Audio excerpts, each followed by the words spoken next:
You're a sick man, Ed. Sick man. Not me. Hey, those who smelt it dealt it. I didn't smelt it. Lou. Just heard it.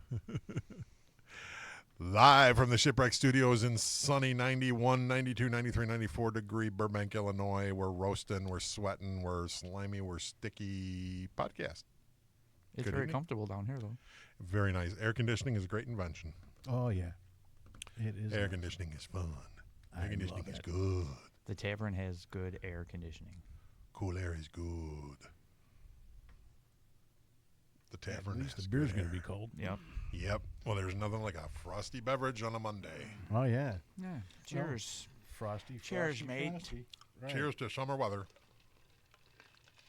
I ain't got time to tree. I got to drink. That's right. So hey, we got 4th of July coming right around the corner. So I think we should dedicate our podcast to some 4th of July stories.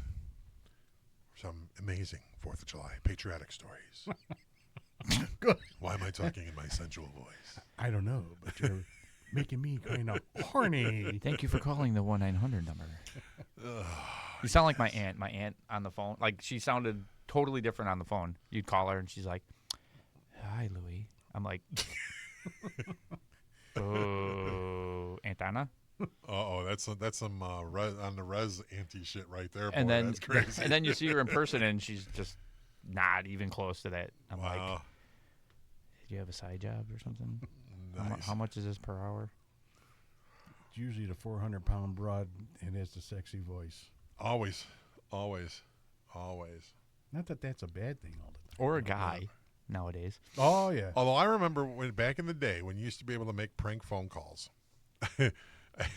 This is a- I forgot about that. Like, this you is- can't do that yeah, nowadays. You can't do prank phone calls. And prank phone calls back in the day were awesome. Yeah, it was Yeah, they were. So we dialed the number once, and it ended up being his girl from Burbank.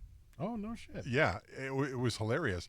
And we were doing a prank phone call and, like, you know, being all snotty and sarcastic, and she sounded, like, really cute, really hot. And we're like, hey, how old are you? And she's like, well, I go to Revis. We're like, really?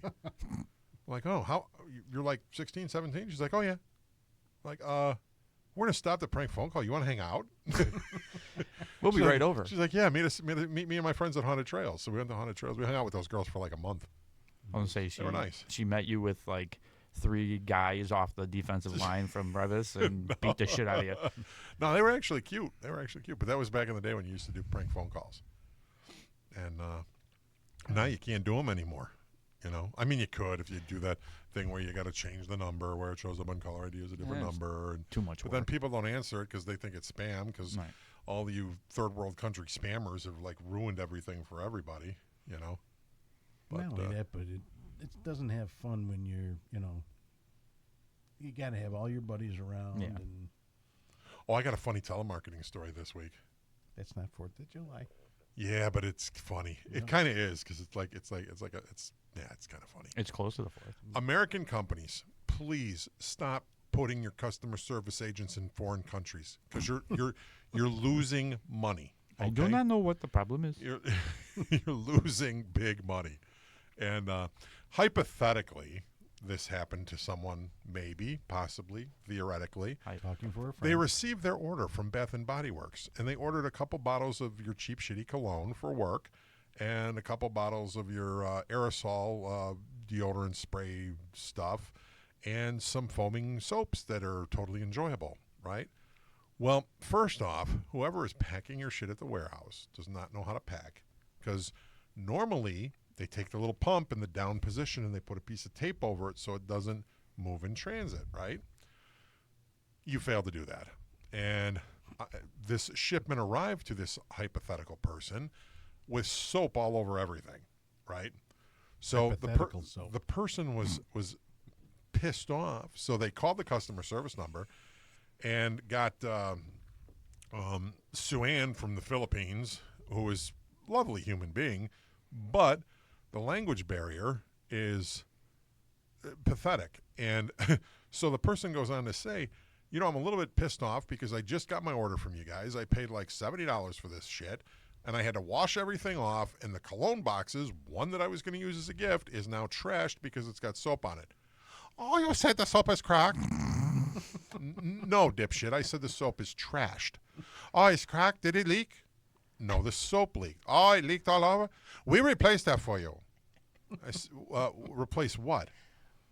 Hypothetically. There's hypothetically there's just a tiny bit of soap missing out of everything that just ruined my day because I had to, or this person had to wash all their items. But if you're insisting on sending me a free bottle of cologne because you're a dipshit and your company screwed up, by all means, send me a free bottle of cologne. So I got this person has hypothetically a free bottle of cologne on the way. I'm laughing because I rub you wrong time. That was pretty much I can just imagine Susanna, like that's her real name. Susanna from it's, Ting Pong is what her real name probably is. It's just constantly, every time you say something, I have this cologne that's like all full of soap. I rub you wrong time. What? Oh, it's cracked? No, it's trashed. No, it's cracked. Okay, it's cracked. Oh, you won't rub it out a long time. It cracked big time. Jeez, man. So, yeah, I'm like, I'm not going to argue with you. I tried 3 times to tell you it was trashed. You insisted it was cracked, so by all means, send this person another one, right? Not to cut you off, but there's a weather update that just came over on my watch, and there's a heat wave. No just shit. Want to let you know that. Oh, it's really hot out We're there. talking about a heat wave. Da-da-da. Yeah, it's definitely warm. Well, since we're going to talk about 4th of July, what is your fondest memory of 4th of July, like growing up?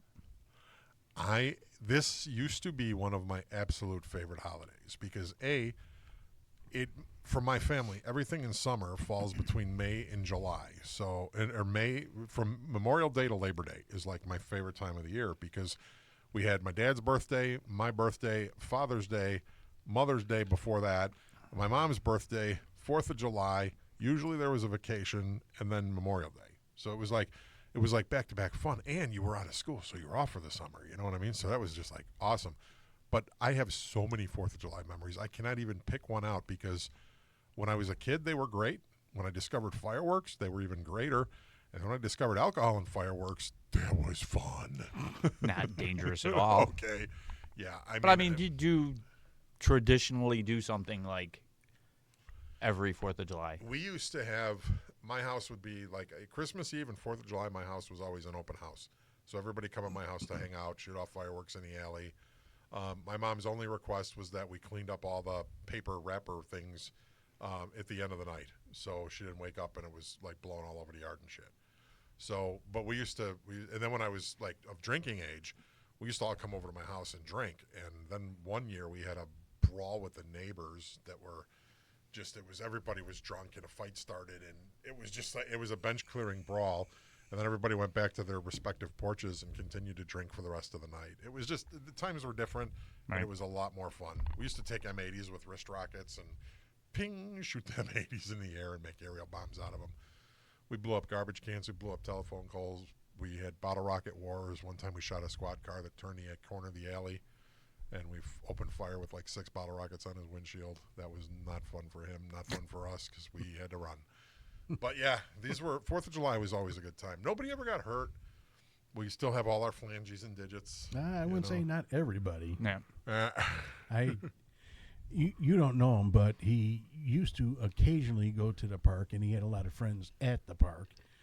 But his name was No Hands Chuck.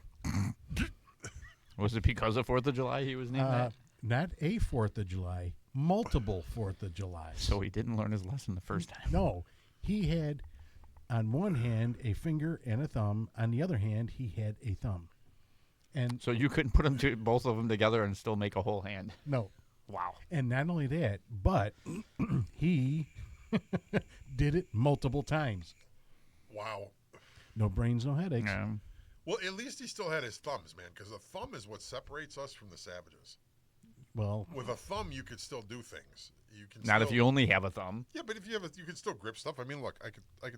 No, not it'd at have all. to be a smaller cup, but I could still grip like my a test drink, tube. You know, yeah. All right, wipe your ass with that hand. You're still gripping. Hey, y'all made like fun this? of me when I broke my finger, and I was miserable, and people were like, "You just broke your finger," and I tell them, "You wipe your ass with a broken finger, okay? When you can't use the finger and you can't put the finger by your ass, You got to wipe with the other hand, and then tell me how miserable life is. That's Okay. what started Ed's bidet obsession. Fucking A. Yeah, but now times that because every day he doesn't have a hand or a Yes. Yeah, that'd be rough. Well, you could still wipe with a stub, I guess. I can let him get him a bidet. You can hold a bidet with one hand and a palm, I guess, maybe. You just wrap the Or toilet do paper like around that your dude from thumb. Sons of And Anarchy Okay. with the fake fingers. No Hands Chuck was around a lot longer than the United States had bidets. just wrap it around your thumb, toilet paper. Yeah, then it gets stuck. Well, And then you got then you take the toilet paper off your Then thumb you're and you s- start digging Then you're scooting around the carpet. like a dog. oh, that's not a good one. That's not a good one. This episode went off the rails really quick. Yep, for sure, for sure. And this is why you tune into the Not Podcast, Right. because you never know what we're going to be talking about. All right. then. Bidets and scooting around on your carpet. Wiping your ass with With a thumb. a thumb, It's like wiping a marker. like wiping a marker. Yep. Holy cow. So back to the 4th of July. Yes. Any other good stories? Because the 4th of July has never really been terrible for me, but never really stand outish, except that the money that I used to spend on giving people a party and then found out that they cheat on me. They cheat on you. Yeah, so for years, Lou even knows, for years I used to put on a great big 4th of July party, go out and invest with them on multiple amounts of fireworks, and not the cheap shit. Buy steaks for everybody to have, okay? They were good steaks too. And everyone would come over to the house, enjoy the time. When it came time to do the fireworks, they'd all go to a different show. Oh, that's some bullshit. Yeah, basically just come over to eat. Yeah, and get the free steak, and then go to like another city. Right. Oh, no, you're not getting free steak if you're leaving. That's when you should have started firing Roman candles and shit at them as they're leaving. Yep. Yeah, well, you know what? No, I just stopped doing the 4th of July parties. I got fed up, and I mean, it wasn't let's put it this way: if I didn't spend over $2,000 for the 4th of July party, that was a weak year. Wow. I had a buddy that used to drop $5,000 a year on fireworks. 5 G's a year. That was his thing, though. He never went to bars, never really took, anything extravagant, never bought. He lived a pretty frugal life, but 4th of July, that was his day. That was absolutely his day. And he would go out on the 4th, and he would go to Wisconsin, and he actually had a pyrotechnics license. Well, that helps. But Yeah.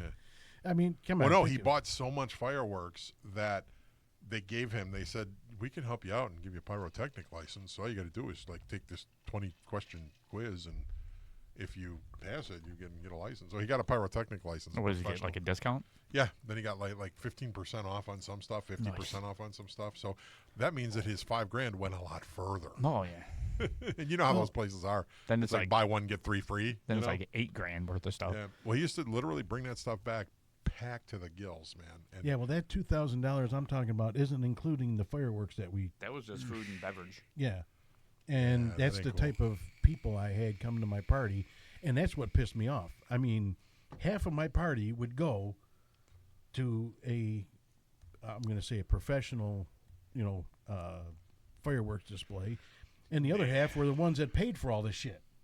So they would stay here because they paid and they want to see their stuff. But I think we all would put in anywhere between $500 and $800 each and buy the fireworks. But I would buy the food.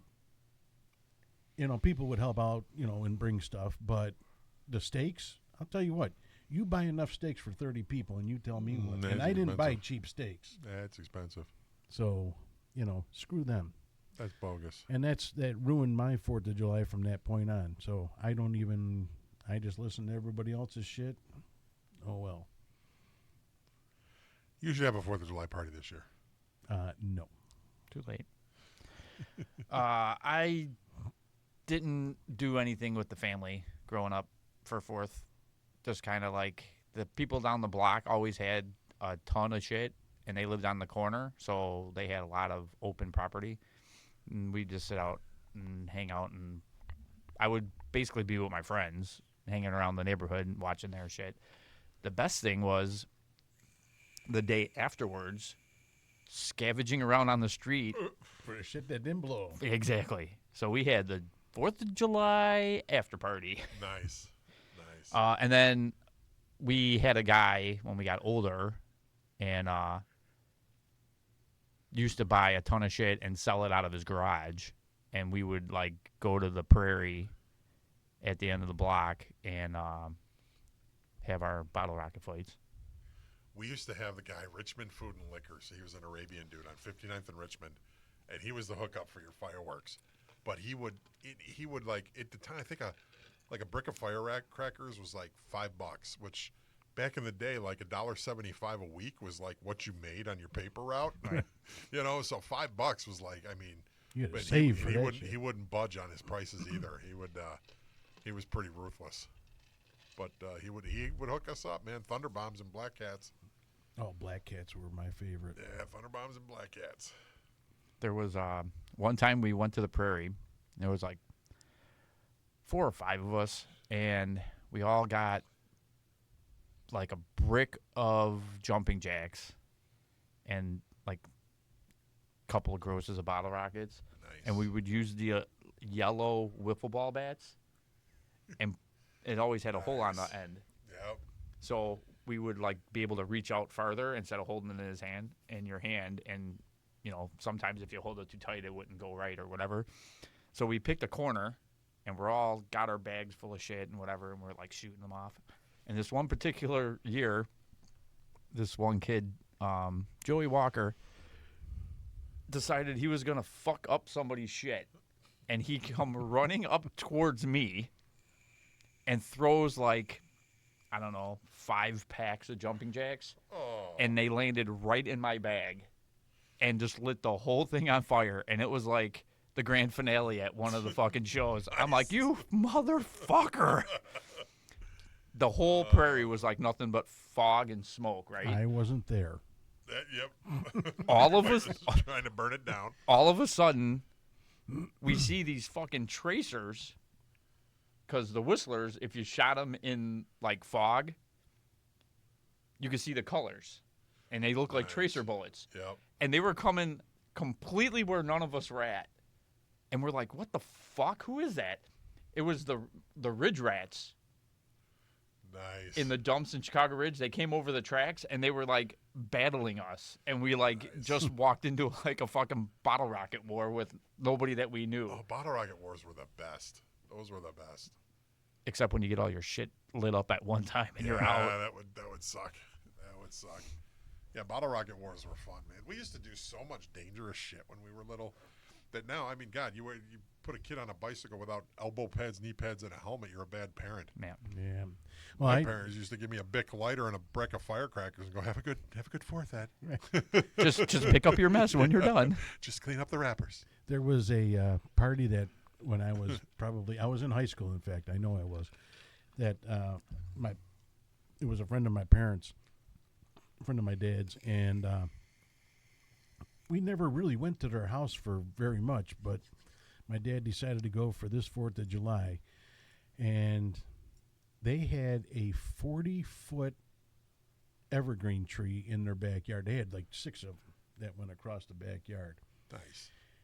They connected belt after belt after belt and wrapped the entire tree from top to Oh. bottom, like, you know, garland on a Christmas tree. Dude, what do they have, a cherry picker to get up Oh, 40 yeah. feet? That's what he did. He had heavy Wow. equipment. Jesus. They wrapped it. So I want to say it was around 6 p.m. I can't remember the guy's name for the life of me. But anyway, he Fred. said, we're going to light this at 6:30 and just see how long it goes. By 11:30 that night, the top was just getting started. Wow. Everyone was so sick and tired of hearing pop, pop, pop, pop, pop, pop, pop, pop, pop. Too late. You can't stop it. People, yeah, and there's no way. I mean, even throwing water on that shit, Man. And Now, once it's going, it's going. yeah, and I think his name was Randy, and I think he had to wait. He goes, "Well, I gotta wait because it's burning everything as it goes all Right. the way up, and Yeah. the mess that shit was making. I mean, Oh. the neighbors hated him for months because it wasn't just staying in the tree. Once that stuff blows off blows up, and then the wind blows and takes yeah. it all over. You're talking, I don't know how many thousands of firecrackers.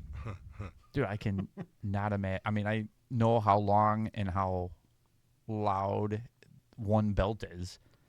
To wrap a whole 40-foot tree with it, that's insane. Yeah, and they were. I mean, literally, the wraps were probably within 2 feet of each other. Oh, God. We had a guy that one time he opens up the trunk of his car, and he had a belt that was literally, it looked like a spool from like cable steel. It was like 3 foot in diameter, and he rolled it down the alley, and that thing literally went off for like a half an hour. And it would be like I don't know, like 4 feet of firecrackers, and then like 2 M80s, and then 4 feet of firecrackers, 2 M80s.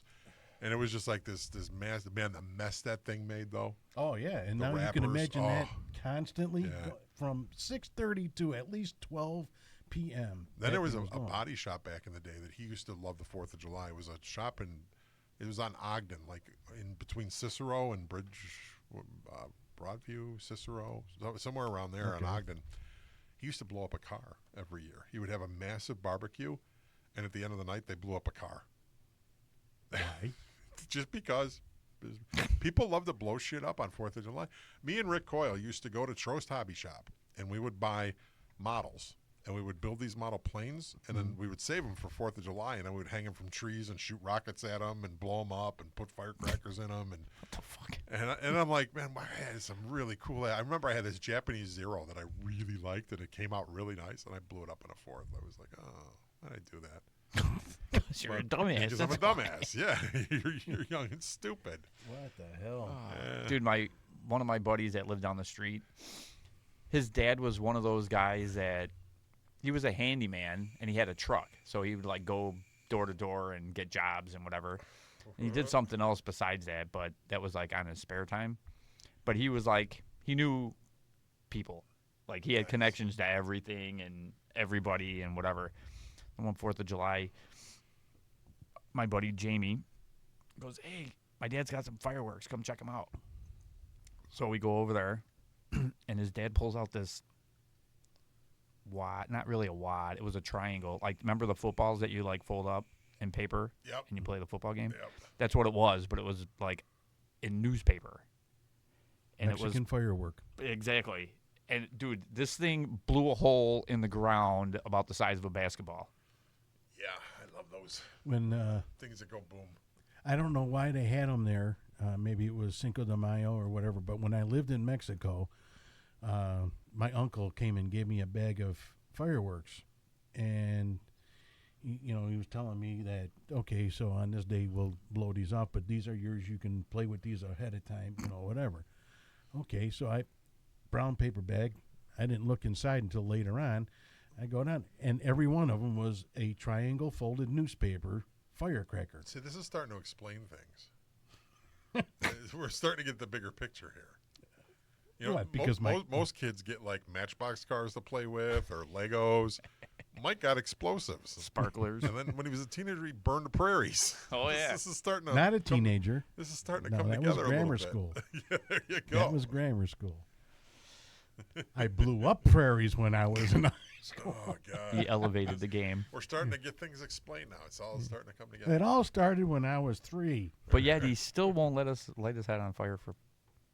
No, Halloween. because I burned up one time. I sent you a video. Somebody did it. Yes, I That's saw that. awesome, by Yeah. the way. I love that video. Yeah, I didn't. No shit. Well, you got to understand, I blew myself up when I was 17. So Oh. I was burned from here up. And you just scalped yourself the other day. So Oh, yeah, it's a... Yeah, for those who don't know, Mike has a pretty decent sized chunk of flesh missing off the top of his head that is a perfect rectangle. yes. But I was able to make my son laugh because I was so mad, and I was trying to figure out what to do and trying to stop the bleeding, that when I went over to the sink to get some wet paper towels, I said, as if I'm not losing, or jeez, shut up, stupid. as if I don't have enough hair. Really? Hair missing as it is. And he's in the fridge and he's trying not to laugh because he knew I was in pain. And then if I caught him laughing, he would be in pain. Yes. But I turned around and I looked at my wife and she's laughing. My son is laughing. I'm like, well, I don't have any hair as it is, and I'm taking more off by scalping myself. What the fuck? Yeah, you literally scalped yourself. Yeah. I mean, Hey, I don't even have hair follicles left. You're part Apache right now. yep. And if I You know what's did going to be hilarious, though, is if it grows back with some type of hair follicle, all of a sudden you get this little It'll be the rectangular sprout. smallest mohawk ever. The smallest mohawk in the history of mohawk. I will keep it then. Yeah, you got to. That would be If awesome. it grows back hair, you've got to keep it. Oh, yeah. You got to have a little pointy mohawk, little rectangular You mohawk. have to I like, took off so nurture much it. skin, I don't think there is any fucking hair I follicles. don't, even strange shit on my happens, knees. man. It's Strange just stuff bone. happen. Yeah, right down to Yeah. the fucking knees. I don't even- bone. It's on Well, the as it's bone. healing, it might pull follicles from somewhere else or something. You never know, Yeah, man. maybe I should damage the rest of my The hair. human body is a miracle of science. Yeah, it's a miracle, all right. Some of it is A miracle. unexplainable. Yep. So, Yep. for you guys that don't know what I was talking about setting Mike's head on fire, Mike is ghostwriter at our haunt, and for years we've been trying to figure out a way that we can light his head on fire to make his costume complete, because it's pretty legit. Let me jump in and say everybody but me have been But trying him. to figure it out. Every time I bring it up, he says nope. Fire bad. Yeah, fire's And not Ed fun. found a guy that actually did it, and it looked pretty badass, and he still said no. It looked, though, man, I'm with you on this, Mike. Being at our age is, if you were in your 20s, yeah, I'd probably, fucking go for it. That's Yeah, cool he as hell. was. Our, he our still didn't do it. reflexes are slow now. It's like, your ear Oh, yeah. starts on fire. You're just gonna be like, oh, my ear's on fire. damn. And then it's going to spread to your eyes and your face. And your Drop, nose. rock, and roll, and I'll Yeah. be dropping, We- and that'll be it. We drop. We're not getting back up anytime soon. Right. So You can roll. that's a, yeah. I don't roll. I go. ba-dum, ba-dum, ba-dum. We don't roll. We flop. Like a flat tire. Yeah. So it's Thunk, like, thunk, yeah. thunk. I mean, Think I I'm can see, Italian. Mike. I'm with you on this. I got your back. I wouldn't do it either. Too much risk involved. When you get to this stage of life, you got to manage your risk a little bit responsibly. Eh, Oh, what's yeah. life without a little risk? Yeah, a little risk, but man, that's a big one, man. Because now you're talking fire. Now you're talking falling on the At ground. this age, Hey, you risk getting out of bed. I risk getting on the bike every time for Halloween now. This is true. Well, you did wipe out the 1 year. Thank you for bringing that up. I was gonna, and then I'm like, nah, thanks, Ed. That was not fun either. No. Oh, However- that's not fun. However, I did get up. Yes. You did. You did. And for the wasn't too- record, I freaked the fuck out. It wasn't too graceful. I but threw my got up. gun. I don't even remember where it landed, and I ran over there because I thought he got hit by a car or something. Oh, like that's any different. Well, I mean, still. I'll tell you what scared me, though. I'll tell you right now. When I hit the ground and I heard a bunch of crunching going on, not remembering that I was wearing metal chains. So I hit the ground and I hear, I'm like, oh shit, what did I just break? Oh, there goes my leg. Those chains probably saved you. You know what? Here's the real kicker. I don't understand it to this day. I have black jeans on, and my knees were fucking scratched up, but not a single hole in my pants. Were they Lee jeans? No, they weren't. They were Wrangler. Wranglers are tough. Wrangler, Lee, and Levi. Well, Cowboy. Levi's is. But there wasn't even a mark. Yeah, Wranglers are tough, In man. fact, I still wear them. Well, That means I can fit in them. That was probably the biggest incident we had because the ambulance was called, right? Oh, yeah. And that's when I decided to get up when I saw the lights. I'm like, I'm getting up. yep. No riding for me tonight. No, they put me in the ambulance. Now, I do have to give Burbank a lot of credit. They came out, full force, blah, blah, blah. The ambulance was there. The fire truck was there. The police showed up. And thank God there was an older officer on the job. Okay. Now, mind you, I have a huge show going on. All right. I'm trying to let everybody enjoy their evening at my place. So I obliged the paramedics and getting in the back of the ambulance. While the policemen, while the paramedics are checking me out, are asking me questions. So the one policeman, and he told me this later on, because the young policeman didn't ask me because of him, says, well, maybe we need to check and see if he had insurance. The older policeman looked at him and go, really? He just wiped out on his motorcycle in the middle of a show, and he goes, he's a sheriff, and you think he's going to be driving around without insurance? What makes you think I want to ask that man anything right now? Did you see the condition he is? And he got up. Yeah. He It goes, takes all kinds. well, he pulled me off the side. He goes, you have to excuse my partner. He's a young officer. He's new on the job. I said, no, I get it. He's a rookie, and that you want to do everything proper. And I mean, I could have shown you my insurance paperwork, but it doesn't matter. I didn't hit anybody I was or gonna say, anything. you didn't hit a car or anything. Right. I hit the yeah. ground. Yep. And if I didn't have insurance, it was up to me. Except that it's against the law. But anybody that knows anything about law enforcement, you have to be legal all the way around. Oh, yeah. No. I can't just be out there, fairly nilly and not be legal. So, thank you for that older policeman straightening out the younger one. Well, that's the thing, man. Law enforcement needs mentors, and we're losing our mentors in law enforcement. Yeah, because they're all quitting because they don't want to be on the force anymore. Right. Well, they're all retiring because they don't want to risk Deal with getting the sued and assholes. losing their pensions. Yep. That's why I retired. Yep. That's why a lot of guys retire, man. I remember we had this guy. I won't name names, but he was a great cop. Great cop. He worked with me on a couple of projects. He was just a great cop. And he was retiring. I'm like, are you old enough to retire? He's like, well, I got my time in. And he was moving down to Tennessee and everything else. And I'm like, okay, what's it going to take to make you to stay? Because, I would honestly back you for chief someday. He's like, you have no interest in that whatsoever. And I'm like, but why? You're a great cop. He's like, my pension. He's like, my pension is my family. He goes, I can't risk losing that. He goes, and every day I'm on the job now, I'm at risk of losing my pension. He goes, we pull over to, he was on the street during COVID when all those shitheads were running around doing nasty stuff. I mean, and he's like, one wrong camera video footage that puts you in a bad light, you can lose everything. Right. And It's just stupid, Welcome to Illinois. Yeah. I'm not a fan of Bailey, but vote Bailey. Get Pritzker and these freaking idiots out of office, man. It's time for a house cleaning in Illinois. They need a full house cleaning, top Yeah. to bottom, inside and out. Yeah, enough of this nonsense of demonizing law enforcement. Enough. We've had it. Chicago, look at your numbers. Look at your crime numbers. It's not getting any better. No, in fact, it's gotten worse. Oh, I can just 2 killed, 13 injured last weekend. I can just imagine what's going to be this weekend. Now with the heat, now they really get stupid. Well, not only that, it's going to be 4th of July. Oh, God. Yeah. I don't know.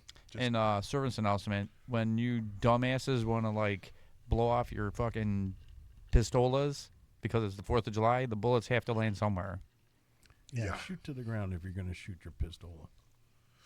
Yeah. Then maybe you'll hit a gas line and blow yourself up. Or hit yourself anyways. Yeah. Oh, that's an honest to God true story. I had 2 incidents. One where a person shot the gun into the air, wasn't thinking about it, shot the gun in the air. 3 blocks away, a young girl got shot in the head. Oh. And it didn't come from horizontal. It came vertically, went right through the top of her head down to her foot. Yep.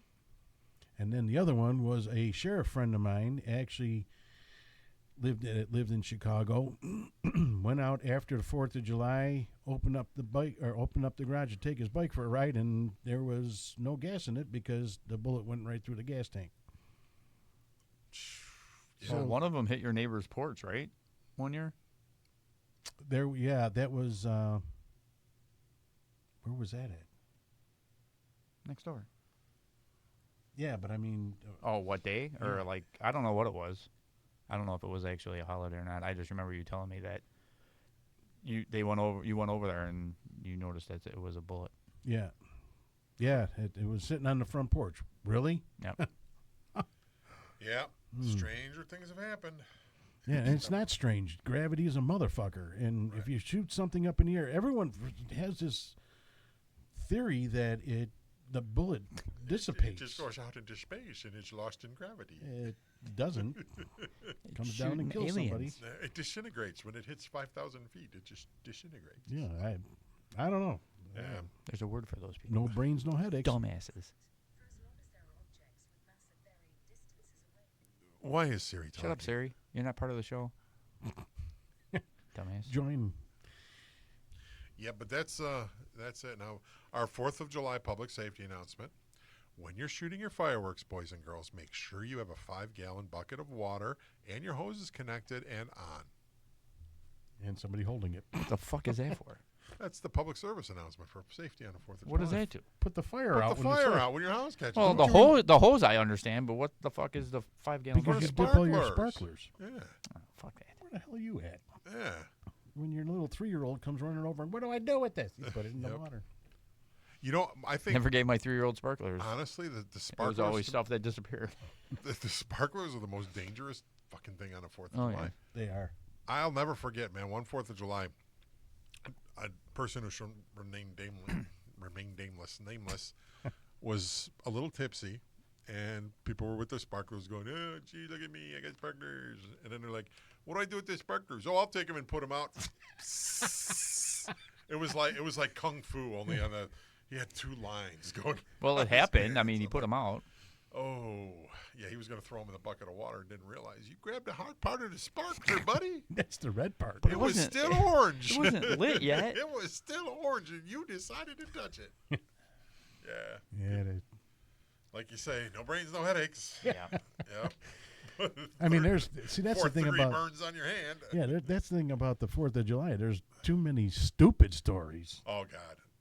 The dumb shit that we used to do on the 4th of I July. remember Oof. me and my buddy would like get packs of firecrackers and throw them in like 5-gallon buckets, and it just made them louder.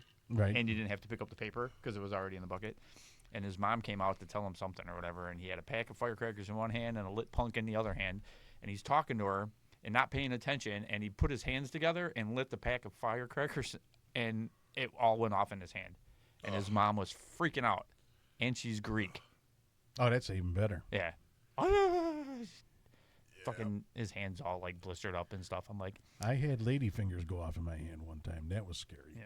Well, then your whole hand goes numb. The first thing you're like, I don't have any fingers left, and I can't feel Well, anything because yeah, they're it's blown numb for like 20 well, minutes. and the shock. Yeah. Remember the one year when or I you'd be like my one buddy who was like, "Yeah, the lady finger, my hand went numb, man. I went behind the garage, I rubbed one out. It was like a it whole was new like adventure." It was like a stranger. Somebody knew. Yeah, the This 80s, clown. The 80s. I'm not going to say it wasn't my fault because it was my fault, but it was not labeled very correctly. He almost killed my mom. Yeah. Well, and Julie. And Oh Julie. shit! What'd you do? So it was at one of his parties, and everybody had fireworks, and they're all going, "Oh, I'll like this cake. Oh, I'll like this fountain. Oh, I'll like this." So I grabbed this square box. Now, everybody's lined up in the driveway and on the sidewalk. Without shields. Yeah, just in lawn chairs. His mom's there. Julie's there. Michelle's there. The kids are there. Blah, blah, blah, whatever. So I grabbed this perfectly. I forgot what was on it, but it looked cool. It probably had something to do with horror, zombies, or whatever. I'm like, oh, I'm going to like this one. So I put it in the middle of the street, and I lit it. And I walked away. Few Well, steps away. That's what the directions say: light fuse and walk away. Right. And then all of a sudden, it went boom, boom, right towards his mom and Julie. Oh shit! And I kicked that thing, and it just happened to kick back upright. I put it on the ground the wrong way, Oh shit! and that thing lit up underneath their chairs. Oh, it shot about 3 or 4 different Yeah. fucking things, and I got was my like, mom oh, shit. I just killed Mike's mom and Russ's wife. burned Julie pretty bad. Yeah. That was the last one I lit. It didn't say this end up. It was there. It said it was in Chinese. Well, sometimes I think the Chinese kind of do that shit deliberately. And they're like, I should- we eliminate a few Americans. Those damn Americans will never know. They'll I should have never called the know. Bed Bath & Beyond service center. They would have told me. Yeah, I just want to know, Donald, with all the fireworks you have planned for the 4th of July, how much money did you pump into the Chinese economy? How much? Wait a minute. It's not even him. How much have we Oh, my done God. that? They've already started by me every night. It's like, Oh, I You know what? could have though? swore the people next door were lighting things off. It was I so have loud. to say something about that. This has been the calmest month before the 4th that it has been in years. oh, by not my by me. house. Pretty much. I mean, besides the city's firework thingies. Oh, I mean, this is unbelievable. Yeah. I don't know, man. I don't know. I don't disagree Maybe they with moved that. by your house, Ed. Yeah, I think they all moved by me. Good. But it's pretty crazy. It hasn't. I can't even take the dog out at night. Well, my son's dog hides at the pop of a snap. So Yep. It's crazy. Our great crazy. CEO. So yeah, I think it's important with the 4th of July and American patriotism that we start to be Americans again, people. We need to be Americans. There you go. We need to be Americans. We need to get back that day after 9/11 mentality where we all had the flags flying on our houses. We all were greeting our neighbors. We were all talking. We were all united. What the fuck happened? I don't know. It's- Well, and unfortunately, that's what has to happen for that to happen to the country. But you know what? Let's look at it in a good way. It's our 250th birthday, America. Let's celebrate this and be Americans again. You know, all these people that were coming over from Europe for the World Cup that were like scared to death going, oh, America's just people, it's like the Wild West. It's people getting shot. People are ignorant. People are just mean. And they came here and they're like, wow, we had a really good time. Yeah, because they drank fucking Boston Dry. Yeah, the Scots are a whole breed all themselves, man. Those are my people. You did good, Scotland. You did good. But they're coming back and they're like, the food is amazing in America. The people are amazing in America. You get free refills on drinks in America. They Like, obviously didn't come to Chicago. Europe's all. I feel sorry if you own a restaurant in Europe because we just set the bar for you guys. Oh, yeah. you all You're in suck now. trouble. Yeah, you're in trouble. Get ready to start parting with some free refills. Your Europe. fountain machines are going to be flowing. Yep. They're like, it's America. It's like the Coke machine never ends and the Pepsi machine never ends. And they have this thing called Mountain Dew. It's like, yeah. But this is what makes our country great, man. And people from the outside that live in Europe are coming back and saying, oh, America's like really a great place. And we're sitting around going, we suck. We're horrible. We do this to our people and we're oppressive and we had slavery 250 years ago. Well, okay.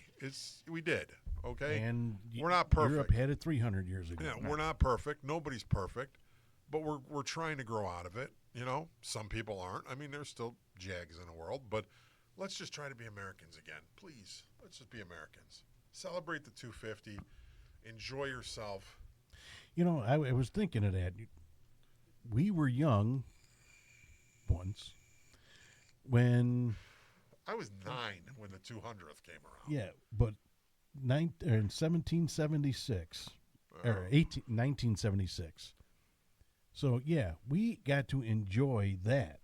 Yep. And you know, I mean, I remember the quarters coming out, and everyone had to have the bicentennial quarter, and you know, I mean, that was an important time. Yeah, in the fucktard Ireland. we got in the right house just take away pennies. I went to CVS yesterday to buy something, and my change was like $10.01, and the lady gives me a $10 bill, and I'm like, "You're short the penny." She's like, "Thank the president, we don't have any pennies." Yeah, they don't have them anymore. I'm They're like, all out of whoa, circulation. whoa. I go, if I come here and I buy this for $9.99 and it's $10.14, and I put it on my credit card, you charge me $10.14, right? And she's then like, some. yeah. And I'm like, and if I have cash and I pay by cash, what do you do if I tell you I don't have the penny? Well, I don't know. I'm like, so you're going to take the penny away from me that you owe me, but if I owe you a penny, I owe you a penny, right? I'm like, it don't work that way. No, I not all. got so pissed off, I returned my item. I was like, you know what? You don't have a penny to give me my proper change. I'm not shopping here. So yeah, that's, and everyone's going to go at the penny. You know, no, it's the No, it's principle. The point. of It's That's the the point. principle. It's so the principle. there is stores because I went to Lindy's Chili, not for chili, and they actually have a sign on the drive-through, breaks it down. If you're like 1 to 4 cents, they like round up or down or whatever it is, and they have a whole chart because they don't have pennies in their place anymore. Yeah, well, how about if I start rounding off when I'm paying my bill? You telling me it's $2.35? Well, I Maybe I it's always $2.30. wanted to know why the gas station advertised 3.99.9 when we don't have a .9 anywhere. Right. Right. Yeah. It's Don't just get me this- started on gas. So hey, bring back the penny. Find a cheaper way to manufacture a penny. How much Okay, cheaper make it out of can it get? aluminum or something, or make it out of. They did it during the war, made them steel. Make it a wooden penny. I don't care. Make it plastic. Yeah, there you go. Never wear out. And I mean, I can still pass off one of those Monopoly pennies or whatever the hell those things were. Make it bit. Make it out of bit. We have Bitcoin. Yep. Well, Gay. yeah. Make Yeah, all the it's coins just, out of plastic because we got so much plastic, we have no more metal. Right. I mean, we're the only country. Come on, man. We're the only country with shitty health care that's not universal health care and socialized health care that's free. We're the only country now that doesn't have pennies. Come on, what are we doing here? Man, What are we doing? We're America, for God's sake. America. I didn't even hear America. about the penny thing. Really? Yeah, there's a penny shortage. Yeah. Not a shortage, but Well, it's because everyone What has they're them in making their out piggy of. banks. It's just another way corporations can make more money. You don't have to give me my proper change back. So you Right. made an extra penny. Now think about that if every shopper at CVS across the nation gave CVS an extra penny, how many tens of thousands of dollars would that be in a day? Oh, that'd be a lot, and they wouldn't give it up. Right. Exactly. Yeah. That's my point. Yeah, I agree with you 100%. what would be really even easier is just get rid of change altogether. Yeah. Just, yeah.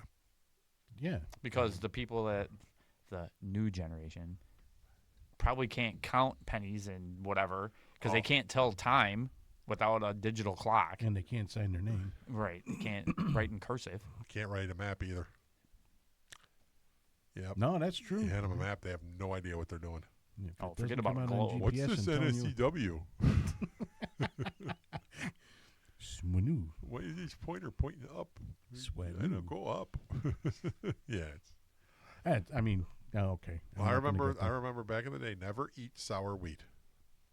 I was always taught never eat soggy waffles. Nice. Yeah. I I was taught waffles. never to eat bad. Never mind. So, what is your favorite thing about America? If you look back at our country and our country's history, what is the one thing that you're like, this was the best time, this was the best thing, this was the best person? What do you really like about America? To be honest with you, I think I love America, period. Just all over. I mean, just look at the A-team. Here we are. You can't go wrong in the United States. I'll tell you what. Go on the news channels like I do in other countries and see the trouble that they have. Then look at your own country and go, it ain't that bad. Outside of the healthcare, which I agree with you 100%, and maybe a few other things, but America is great, plain and simple. And no president has to make it great. America's already great. We just have to improve our attitude towards each other, and that's it.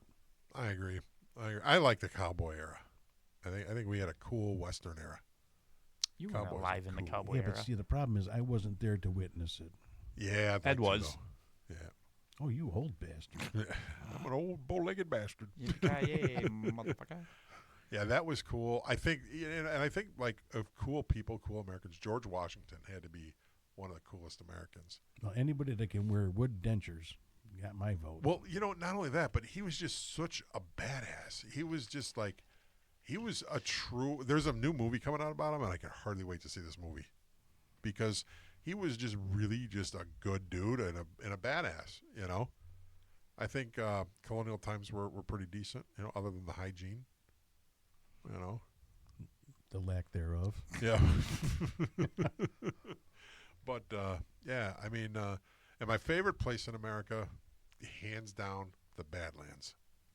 God, that place is beautiful. Oh, Great. yeah. Great band. Yeah, great band too.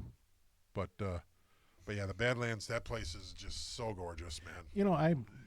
There's a place in North Carolina that kind of rivals that. but- Really? Oh, yeah. And I just have to say that everywhere that I have visited outside of Illinois, and even southern Illinois, we've got some beautiful country around us. Oh, we do.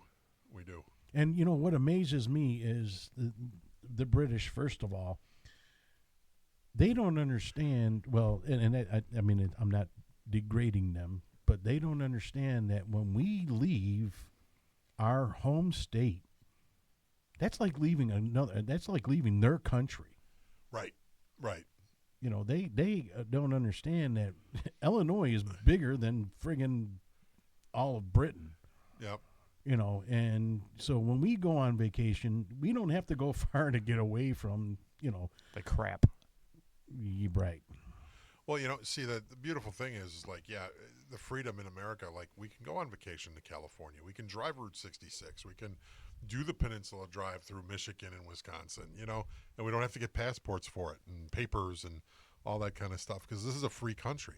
I mean, Right. We're a free nation. Yeah, not only that, but, if you want to see something really different, you just go to the next state over. Yep. And everything looks completely different. Yeah. It's good stuff, man. Look at New York, for instance. You go to New York City, and it's a big, bustling city. It's friggin' huge. It outnumbers us 2-1. And we're a big city. Yeah. But, if you look at Chicago and New York, you see the same thing.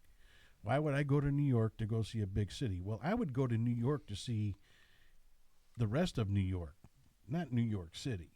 Yeah, I have no desire to see urban environments, man. I've been out to L.A. I've never been to New York, but I've been to L.A. I've been to Nashville. I've been to some of the bigger cities. And you know what? It's like, it's a big city, Yeah. The only big city that I honestly was impressed with was, I think it was, was it Quebec?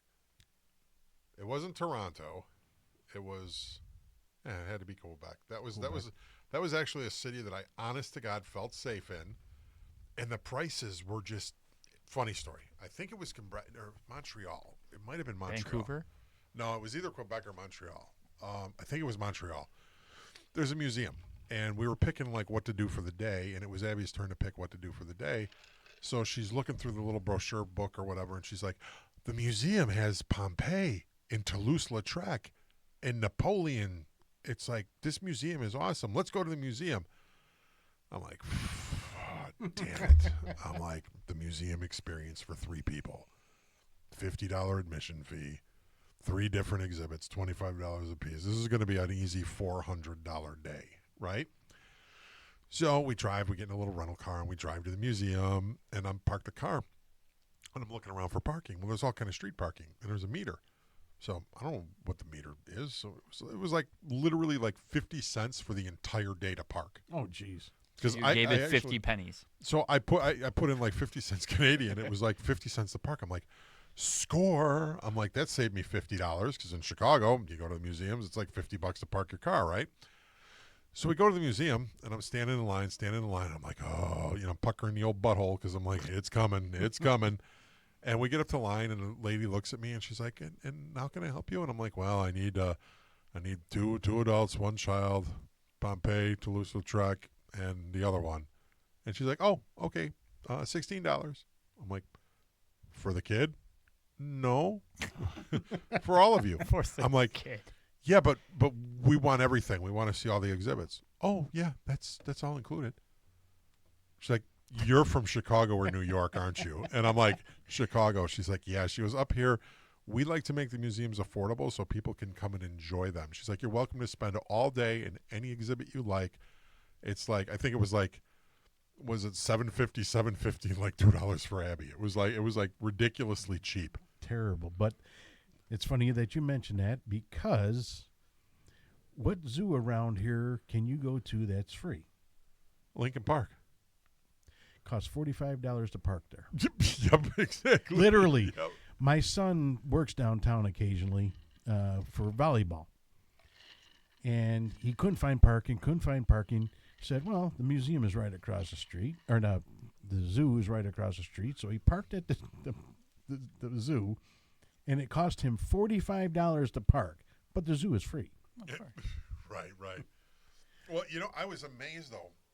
And the exhibit was awesome. It was the same Pompeii that I saw when I was a kid at the Field Museum. It was the same exhibits because I remembered a lot of them. The dog thing, and all that. And I was like, why is Chicago so damn expensive for the museum? So I got back and I'm talking to people. I'm like, why is Chicago?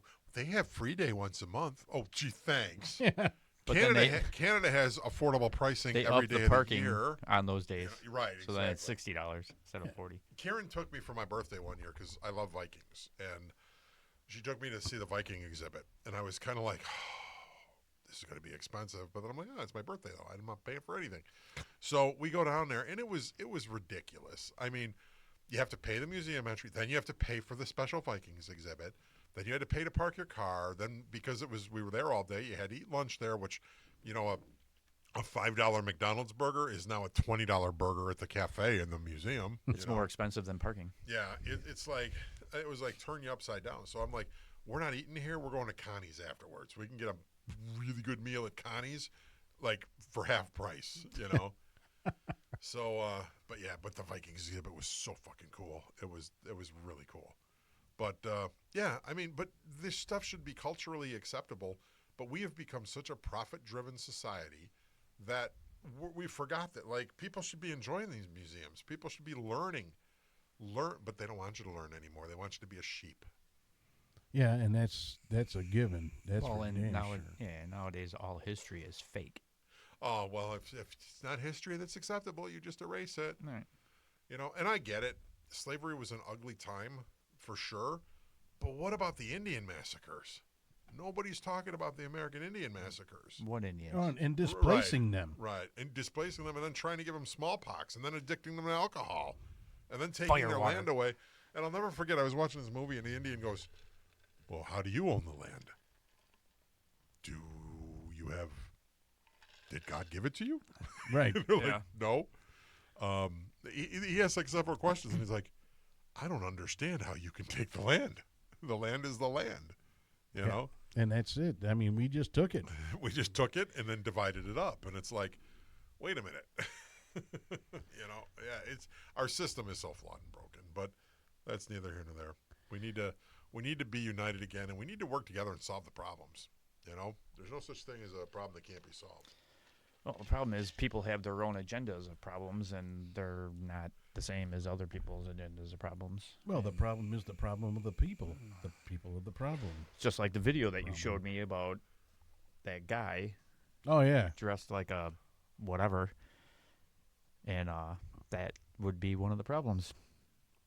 The funny thing is, I told you, it was about genitalia. Yep. And this man dressed as a woman. Full and- beard and everything. Full beard, dressed as a woman, and I think a few other things like a, I don't know. What do you- Fairy? Fairy. A legitimate fairy. Yeah, legitimate With like fairy. wings and whatever. And Rainbow hat or spikes or No, something. that was that was the spikes. That was like the Liberty spikes or Yes. something, and all the rainbow colors, and then full blown out rainbow shirt, and Did he have a tutu on or something? he had a tutu on, and 2233. it was about a 6'6" because Yeah, well, yeah, he was kind of not skinny. 2 inches taller. He'd been perfectly round. Yep. Rounds of shape. Love or heart-shaped eyeglasses, and then said, I don't know why everyone's fixed on genitalia. It's not like I want to have sex with anybody. You're the only person that's fixed on genitalia, because I don't sit there and think about my genitalia on a regular basis unless I have to use it. And you don't have to worry about having sex with anybody Right. Yeah. I'm married. That doesn't happen. unless you You- run you into know, a leprechaun. It's all shock value, man. I seriously think some of these people just do it for the shock value, and then they love the reaction. And it's like, you know, I think in my life I've had one serious conversation with a tranny. One. And he was actually a really cool dude. He was actually a really, really cool dude. But for the most part, he wasn't looking for shock value. He was actually in a bar, dressed up as a woman, and he was not a very good-looking woman at that, but he tried, and he told me like his whole story and everything, and it was like he just felt that he was more comfortable in life dressing in a woman in woman's clothes, and I'm like, oh, well, that's fine. And that's the thing. I don't have a problem with that. Well, I remember he looked me in the face. He said, "Do you hate me because of that?" And I just looked at him and I'm like, "Hate you? I don't even know you." Right. Right. How can I hate you? I'm like, do you kick puppies and step on kittens' heads? He's like, no. I'm like, then I don't hate you. Right. you And like, that's the misconception that, because we don't talk about it, we don't like you. No, that's not the point. But here's a prime example. My daughter and I went out shopping, and we went into I don't even remember where the store was or whatever, but it was in a big mall, and we were shopping. I was looking for presents for my sons, and so we were in the men's department, and I'm looking at clothes, and she's wandering around. She's not too far from me, but she's just wandering around a little bit. And from behind me, I hear, "Hey, is there anything I can help you with?" I turn around, and it's this guy, full dress. I mean, full female dress. were you at purse. Macy's? I don't know where I was, to be honest with you. I wouldn't even lie. All right. But he was in a full dress, long red hair. All right.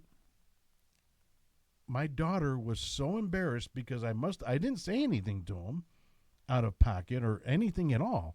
But I was probably standing there with a dumbfounded look on my face because I heard a male's voice and I saw a female, or a male dressed as a female, and I'm sure it confused the shit out of me. Okay, this is not something that I am used to seeing. All right. I wasn't mad at him. I didn't think anything less of him or her, however he thought of himself or what have you. Okay. But it was a shock factor for me because I wasn't expecting that. I heard a man's voice. I turn around and I see a female, and it threw me through a loop. So I'm sure I had a really fucking dumb look on my face. Okay. It's not wrong. But I answered him politely. "No, I'm good. Thank you. I appreciate it. I'm just looking for some gifts for my sons." I didn't think I did anything wrong. My daughter was horrified. "Dad, you should have seen your face." Well, I can't see my face. That's the problem. And I'm sorry if that's what happened, but I think that would have happened to anybody that was expecting to see one thing and you see another. You're a little more old school when it comes to that. You're a little more, I won't use the term unaccepting because I think you're pretty accepting, but I think it shocks you more than average because it's just not something that you've been truly exposed to. And I think people are like that. And, the main thing is you showed no hatred. You didn't insult the person. You didn't, you were surprised. And a man dressed as a woman sometimes will surprise another man. It's normal. It has nothing to do with being homophobic or mean or anything like that. No, I was very. I was. See, I got a place, man, that I do my Christmas shopping at every year, and I believe I don't want to make assumptions because I have the worst gaydar imaginable. I could be sitting next to a flaming homosexual and I would not even know it. And it's happened. It happened to me. It started in college. My gaydar is broken, severely, really broken. Did you get hit on? Is that why? No. Well, when I was in college, here I am. I'm Ed, the kid from the South Side, grew up Catholic school education, going to a liberal arts college, right?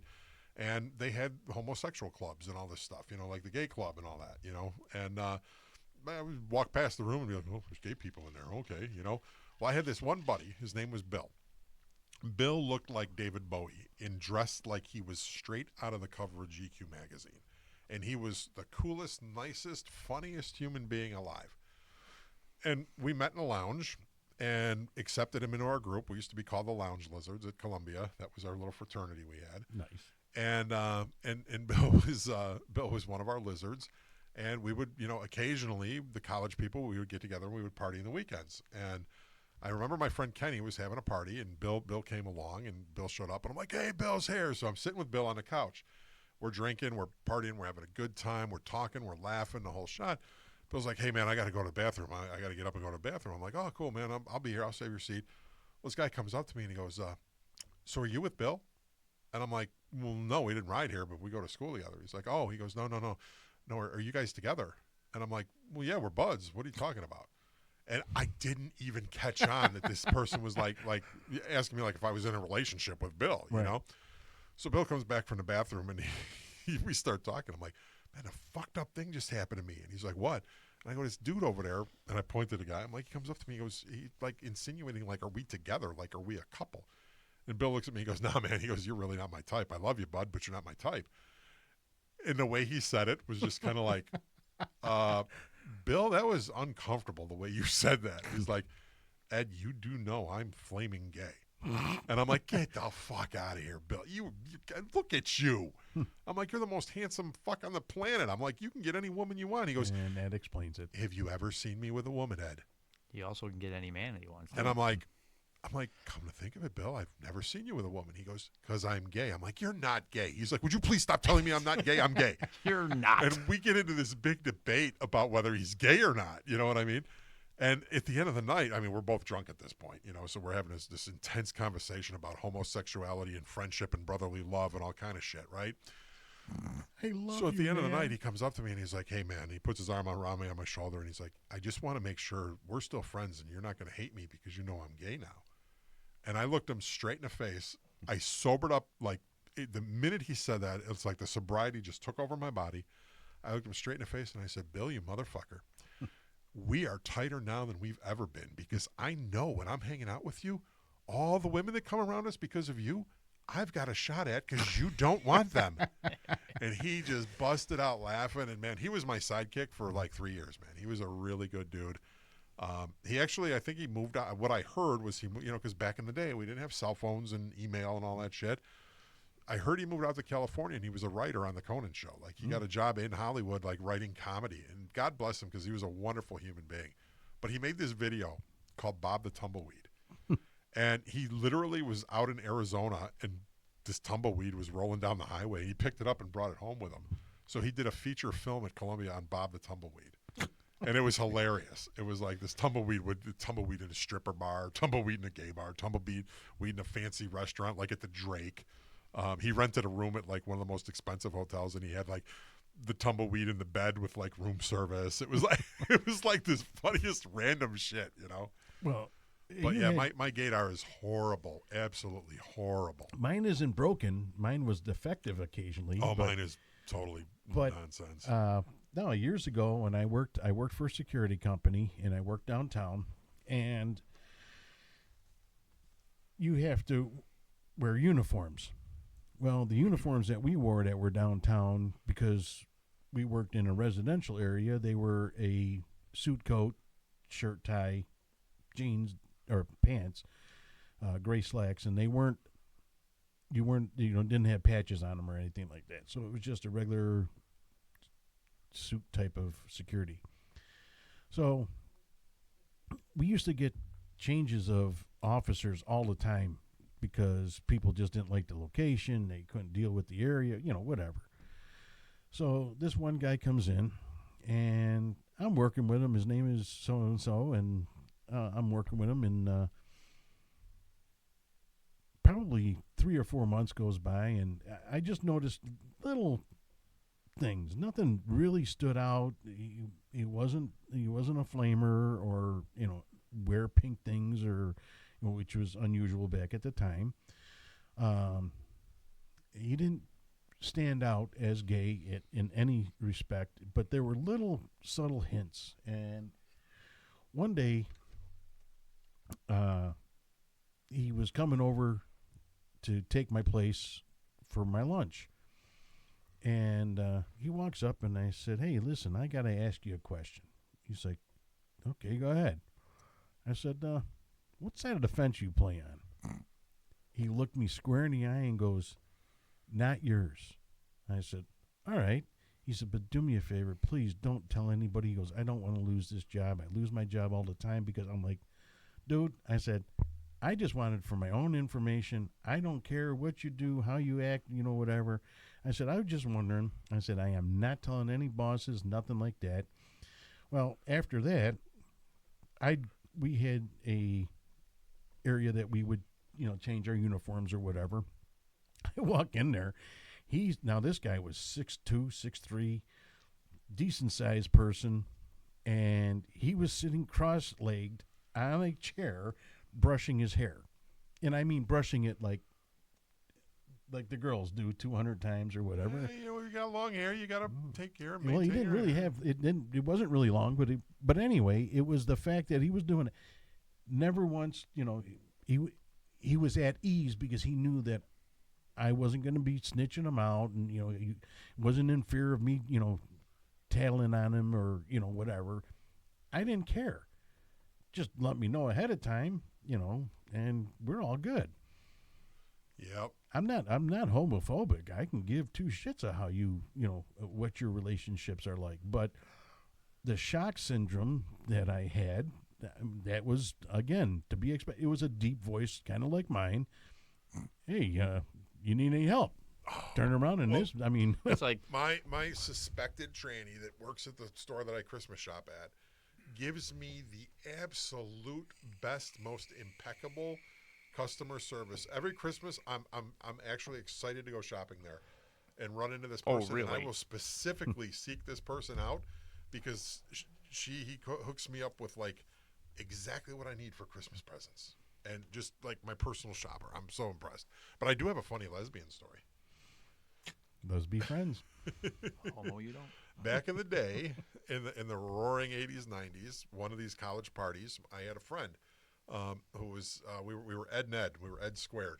I was Ed Kowalski. He was Ed Kowalkowitz. Oh, shit. Oh God. And we were inseparable. We were like two peas in a pod, man. We were like really close in college. And we were drunk at one of Kenny's parties. And Ed looks at me and he's all glassy-eyed. He's like, dude, we got to find the perfect bar down here and we got to get laid. And I'm like, yeah, that sounds like a plan. So we start going bar hopping down Clark Street and like Clark and Wrightwood, okay? And every bar we walk into, it's like a sausage fest. And there's guys, there's girls, but it's like there's too much competition. So we're opening doors, we're walking in bars down like Clark Street. And I couldn't tell you where we were because we were blitzed. So we walk into this bar, we open the door, Eddie walks in first. He turns around, he looks at me, and he goes, we have arrived and we've hit the mother load. And I'm like, what are you talking about, Ed?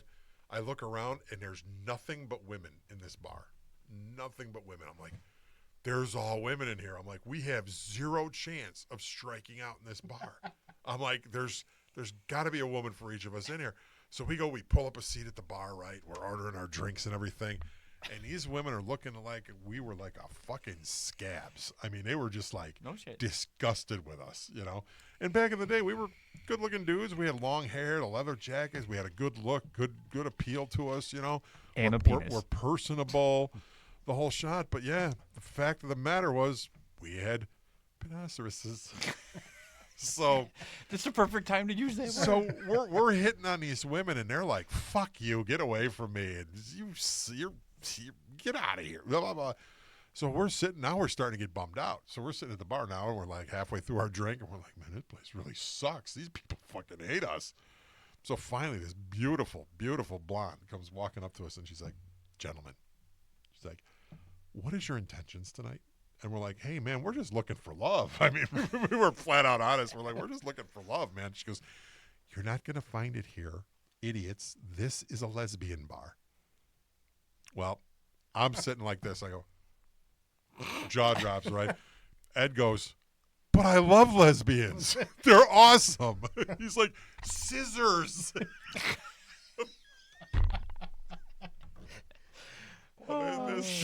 This 250-pound bulldog with short hair comes flying out from behind the bar, grabs him by the ear, and tosses his ass on the street.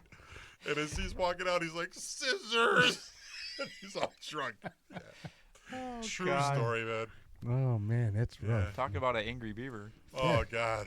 Yeah, Eddie passed away. God rest his soul. But, man, this guy was hilarious, man. He was one of a kind.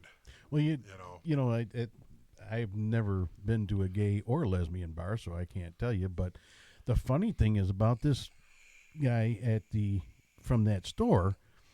Now, fast forward a couple years now, and I go down to Gatlinburg for a wedding, and we're walking through the town and everything else, and I love cooking stuff. Well, they've got a seasoning and a oil store. I remember you and Pigeon Forge. You walked out with like Santa's sack of spices and sauces when we were there. Don't let me drive anywhere. Yeah.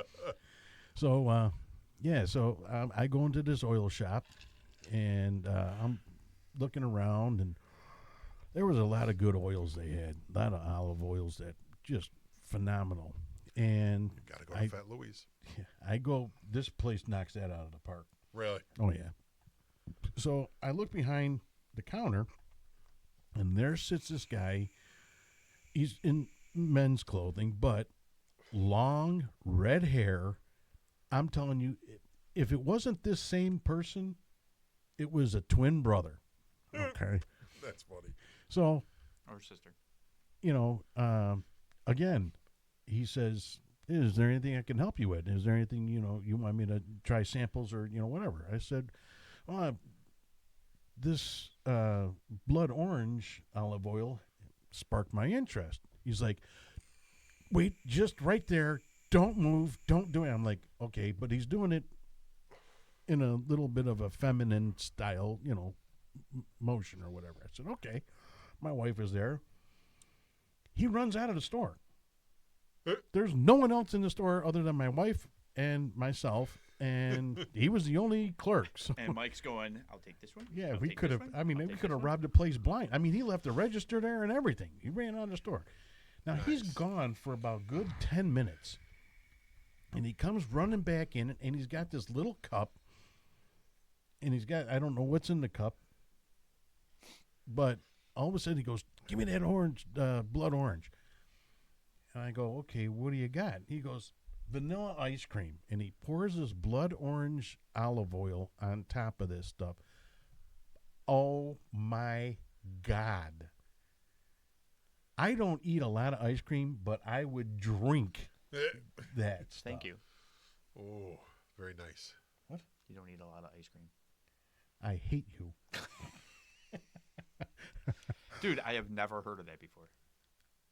Neither did I. That's amazing. But going back to, the guy that was dressed in it, both of them, if I swear that it was the same person. That's one thing about, I cannot forget a person's face, and I swear it was the same person.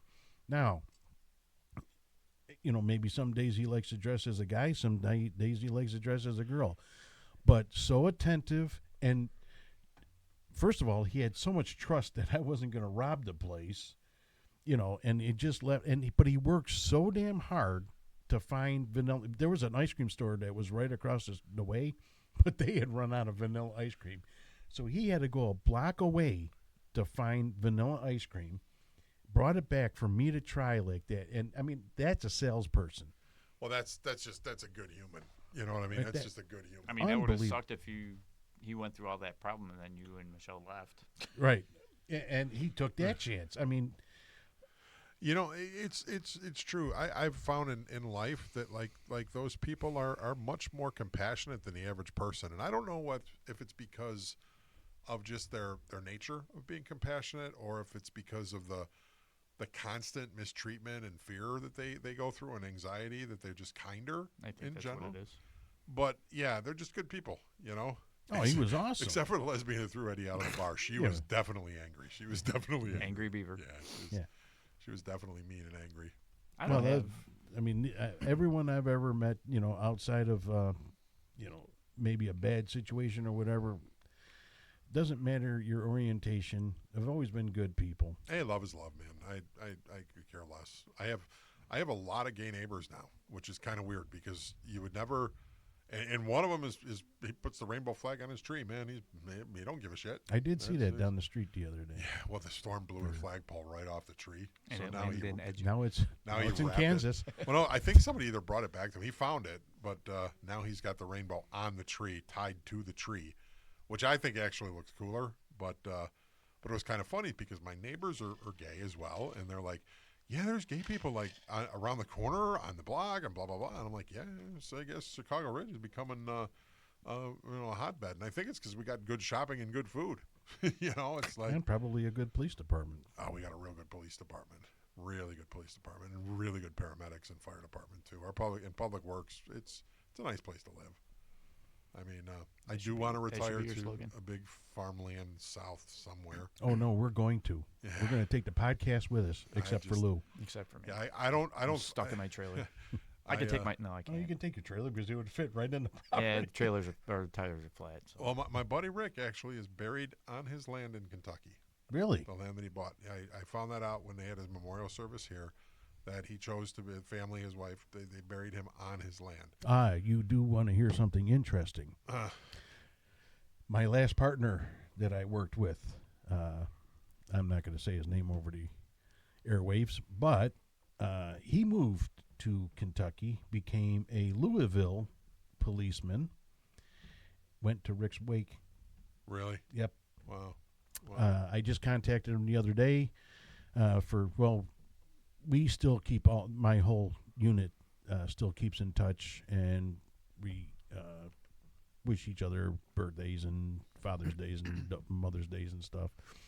And so we all were doing that, and then I messaged him off to the side and asked him if he was in the area of Rick, and no, but I went to his wake. I'm like, damn. So yeah, they had every sheriff's department down there was all.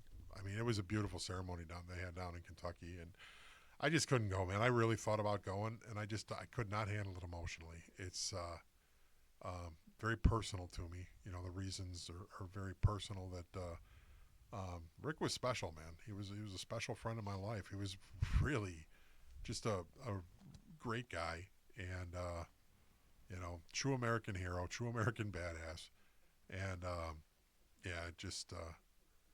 it's tough. It's tough. But, people were, I had mixed reviews when people would bring that up in conversation. They're like, yeah, he didn't get buried in a cemetery. He didn't get buried in Chicago. I'm like, I don't think he wanted anything to do with Chicago when he was done here. yeah, I think he was done and out. He was done and out and never wanted to return back unless he was visiting family. Yeah, But Chicago was not his place. Kentucky was where he wanted to spend his ending days till he retired and passed. He wanted to be in that, and I think it's kind of cool because now that land is sacred and it will remain in his family forever, and you can't really sell that at that point. I mean, that's going to be passed down to other children.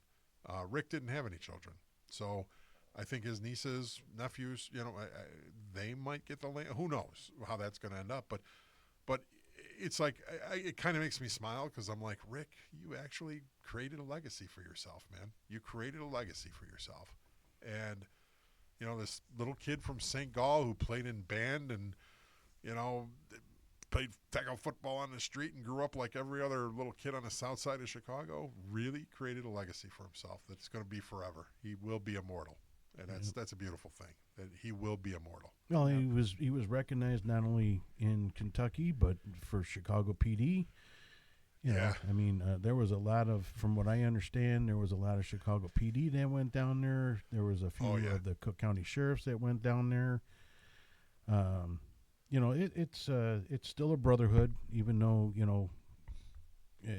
we're not well liked, or I shouldn't say we. I'm retired. Yes. Shut up. And but it's definitely a brother. That's what I do love about America. Another thing I love about America, your first responders, for the most part, are still needed. And yes, some of them are unappreciated, but in the scheme of things, I was looking at all the comments on Rick's page or whatever, his memorial. Out of one bad comment, there was probably 300, maybe 400 good ones. And whoever made the bad comment got ripped. Got torched, Yeah, by other people. So that made up for it. And why anybody would go on somebody's memorial and, first of all, not know what you're talking about, because I read the comment and I went, yeah, okay, that person has no clue. And,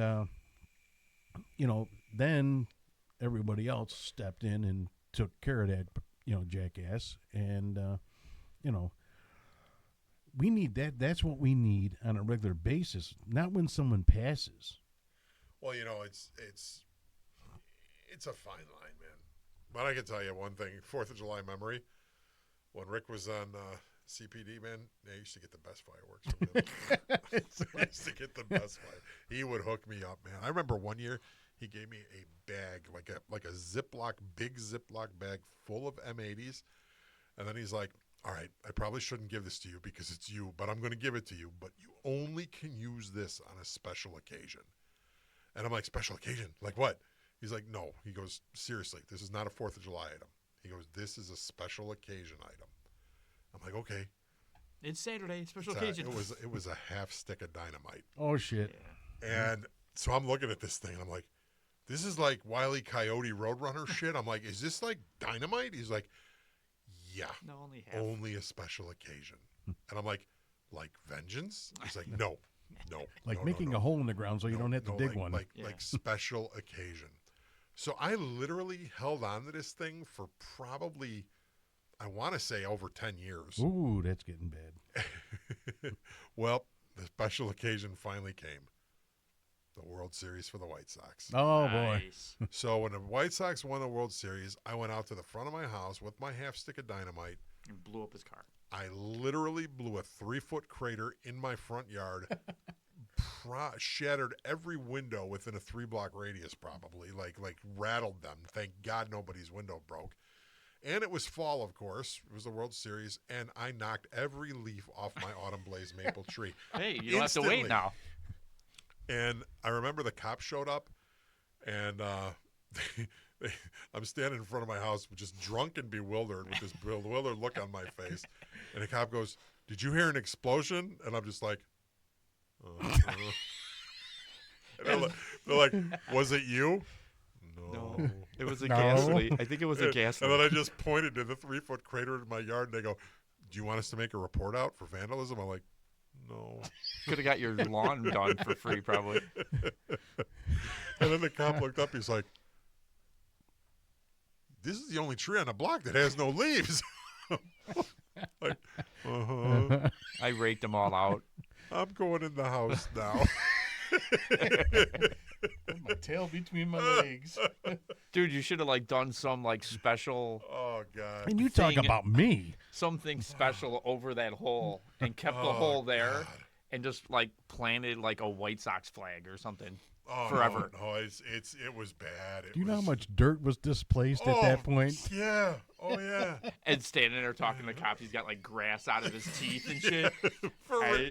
I don't know what happened. Well, thank God I followed the instructions. I light the fuse and I got away because man, that would have took off an arm. Oh, that would have been funny. Yeah, it was pretty funny. And I remember the next day I called Rick. I'm like, "Hey Rick, you remember that special half stick of dynamite you gave me?" He's like, "Yeah." I'm like, "I used it last night." Sox win. He was like, "I thought you would." He goes, "Honestly," he goes, that was a good choice, Ed. I'm proud of you. I'm very proud of you." I have You're no lucky it grass didn't go or tree bad. left. Yeah. Oh, it was funny. But You're yeah, man. lucky.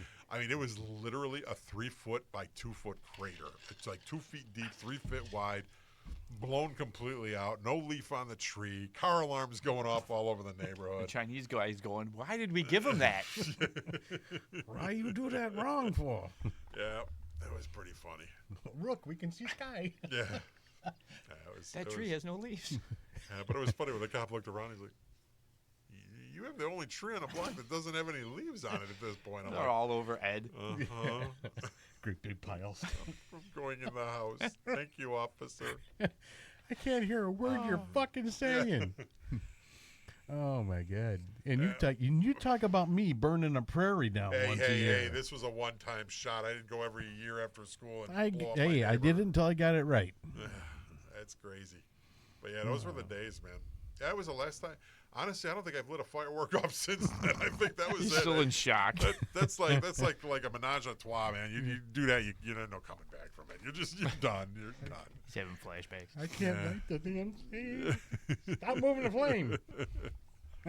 Yeah, but also 4th of July memory. You know what was cool on the 4th of July was pre legal age of smoking cigarettes. I used to get away with smoking on the 4th of July because I used to tell my mom and dad, I'm like, "This is so much easier just to buy a pack of cigarettes, use them like the fireworks." And my dad would be like, Right. "Yeah, you roll with that." My dad would give me like his. Yeah. And I'd be like, Yeah. Here you go, Dad. Yeah. I remember we used to get the lighter and a couple packs of Marlboros or Newports or Cools or whatever, and from Richmond, from the dude who Yeah. probably charged us double for a pack of smokes. Oh my Yeah, God. Richmond Food and Liquor. Well, those stories are going to be back around again sometime, probably next year. Yep. 4th of July is a fun time. But be safe. Don't light your neighbor's house on fire. Make sure you have your 5-gallon bucket. Your 5-gallon bucket and your hose on. Your hose on. Yep. Not your pantyhose. So what is everybody doing for the 4th? I have like no plans at all. Neither do I. Lou? I think I'm going to Russ's extravaganza. You're going to make me think about that, aren't you? Yep. Asshole. Mm-hmm. But I will not be lighting anything off this year. No, that's a good thing. Let the firemen I do don't. that. I don't need to blow up Russ's house on accident or something. No, he'd be chasing you all the way through work. Dude, He almost blew up his wife. Yeah. Yeah. He would have thanked me. Oh, for he that, would have probably. thanked him. Yeah. Sorry. Why Billy. didn't you do a better job?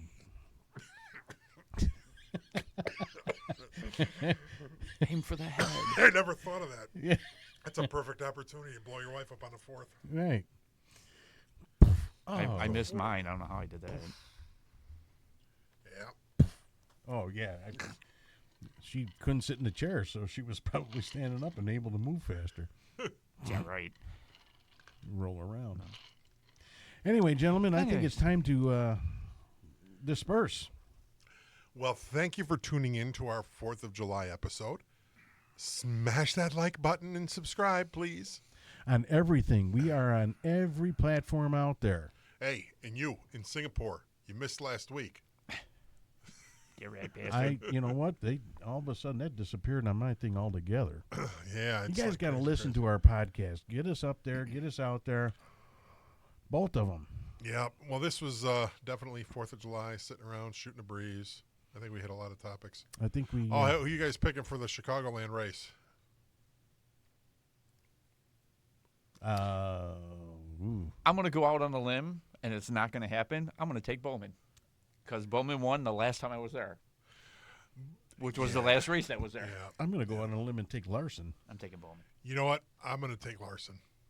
Yeah, I think Larson's got a good shot. He's been knocking on the door. You know, it's. I would love to see an RCR car take it, like an Austin Dillon. I mean, I'd love to see an RCR car take it, but I think now we're out of the road course races, and Was that the last one for the year? Oh, Until God, the playoffs? I hope so. I hope don't think so. I think we have one more. I think there's at the end. another Roval race. Maybe isn't there? Yeah, we maybe got Charlotte. Charlotte Roval. Yeah, which is just a travesty to me. It's like, put them back on dirt. Leave the road courses to the open wheel cars. Maybe just do the two like you used to, Watkins Glen and Sonoma. It's more money. But it's like then you get these part-time drivers like Shane Van Ginzenberg. Well, he's not part-time anymore.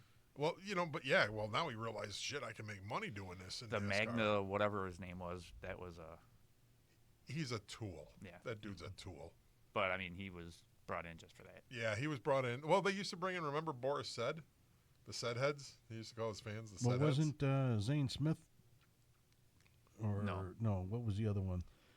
Scott Pruitt was a road course guy when he came in. No, and the then same time as SVG came in, they brought this other guy in. Connor Zilch. Zilch, I think. He just came in last year. No, that wasn't it. No. Who the hell? I'm going to have to think about it, but anyway, it's going to hurt my brain, so I don't want to think too hard. I miss yeah. Boris Said. Boris Said had this big old afro. Like, Put it on his helmet. he would have put his helmet on, and when he would take it off, it'd be like, boom, like his hair. He had, who was that painter guy? Bob, the painter, the famous painter that used to paint all the All paintings. the Yeah. scenery.